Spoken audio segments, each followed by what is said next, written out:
আচ্ছা বলুন তো, বৃষ্টির দিনে মাছের মাথার কালিয়া খেতে কার কার ভালো লাগে? আমার তো বেশ লাগে। তাই কর্তামশাইকে দিয়ে কয়েকদিন আগে একটা মাছের বড় মাথা আনিয়েছিলাম। রান্না করব ভাবছি, কিন্তু সে আর রান্না করে হয়ে ওঠে না। তাই আজ ভাবলাম বৃষ্টি ওয়েদার আছে, একটু রান্না করি।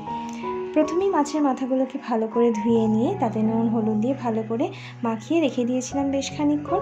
তারপরে সেটাকে কড়া করে ভেজে নিয়েছি, কারণ কি মাছের মাথা তো একটু কড়া করে না ভাজলে খেতে কিন্তু স্বাদ লাগে না। তারপরে সেই তেলের মধ্যেই দিয়ে দিলাম আলুগুলোকেও ভালো করে ভেজে নিলাম। ভেজে নিয়ে সেই তেলের মধ্যে দিয়ে দিলাম কুচি করে পেঁয়াজ কেটে রাখা। তার মধ্যে দিয়ে দিয়েছি কিন্তু রসুন আর আদা, সেটা যদিও ভিডিও করা হয়নি। এরপরে দিয়ে দিলাম এর মধ্যে হলুদ গুঁড়ো আর স্বাদ মতো লবণ, একটু চিনি দেবো, সেটা অবশ্য পরে দেবো। ভালো করে এটাকে কষিয়ে নিয়ে এর মধ্যে আমি দিয়ে দিচ্ছি হালকা একটু গরম মশলা গুঁড়ো আর একটু দিয়ে দেবো কাশ্মীরি লঙ্কার গুঁড়ো। বহুদিন পর আজকে একটুখানি মাছের মাথায় কালিয়া বানাচ্ছি, কী যে ভালো লাগছে না। এরপর আলুগুলো দিয়ে দিলাম, আলুগুলো দিয়ে মশলার সাথে ভালো করে মিশিয়ে নেব।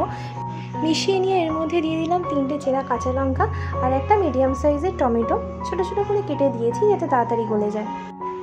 এরপর মিনিট খানেকের জন্য এটাকে ভালো করে রান্না করে নেব। ততক্ষণে টমেটোগুলোও গলে যাবে আর লঙ্কার থেকে ঝালটাও একটু ছেড়ে দেবে।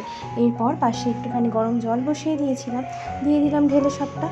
মোটামুটি লঙ্কা আলুর পুকুর হয়ে গেলেই হলো আর কি। এরপরে একটুখানি ফুটিয়ে নেব, খানিকক্ষণ চাপা দিয়ে রাখি, তাতে করে আলুগুলোও সেদ্ধ হয়ে যাবে।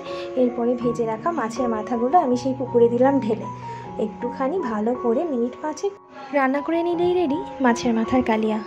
বৃষ্টির দিনে এরকম একটা খাবার কিন্তু গরম ভাতের সাথে বেশ জমে যায়, কি তাই না?